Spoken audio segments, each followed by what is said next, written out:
Welcome to the Daily Plunge. We are in the Gospel of Matthew, chapter 12, verses 15 through 21. Now, Jesus is aware of how the religious leaders are conspiring to destroy and kill him. And I want you to understand that the forces of this world, they all lead some sort of religious idea, even if it's atheism, that conspires against Jesus.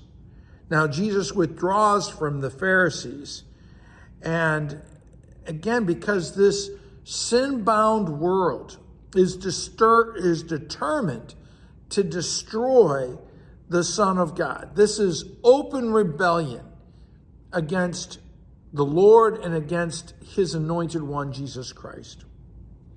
Now, he's followed by a large crowd because of the healing of all that were ill. And he warns them not to tell others. Now, why? 3 reasons. 1, well, he's hiding out. He's trying to not get, arrested at this point in time by the religious leaders who hate him. Secondly, even though he has a large crowd following him, the main reason they're following him is just to get more freebies. They're not coming to faith. And thirdly, and this is sort of a long-term perspective, is that until they have the cross and the resurrection, they really cannot understand the fullness of Jesus and who he is and why he's here. They just see the freebies. Now, Jesus goes on to say, or the text goes on to say, I should say, that all of this was to fulfill what was spoken through the prophet Isaiah, chapter 42, verses 1 through 4. And, it starts off with, "Here is my servant whom I'm chosen." And it takes us right back to the baptism when the Father says, "This is my Son, my beloved one. And I put my Spirit on him. I put my power upon him." And it goes on to say that he will proclaim, or he's going to preach, justice to the nations. In other words, not just to Israel, but to all the world, to all the Gentiles. Now, true justice comes when people are obedient to God. Let me back up for a second. Yes, justice has a political aspect, but real justice, true justice, is when all people give glory and obedience to God. And when they're in right relationship with God, they will have righteousness. And when they're in right relationship with God, they will be righteous with others.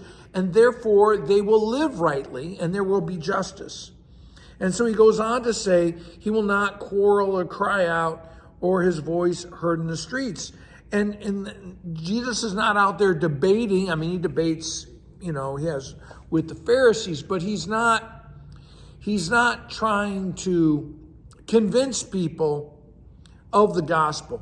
He's simply preaching it. He's proclaiming it, putting it out there, whether people recognize it or not.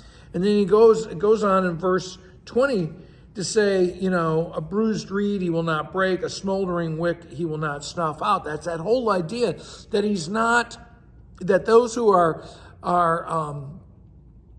feeble, he's not going to they're feeble with sin. He's not going to beat them over the head more, right?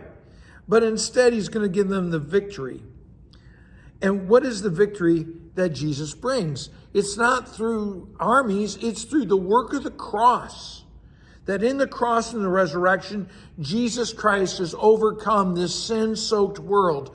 That he has overcome our enemy, Satan. And that he has freed us from sin. And so that all people will be called, all people will be chosen into the kingdom. Thanks, friends. Have a blessed day.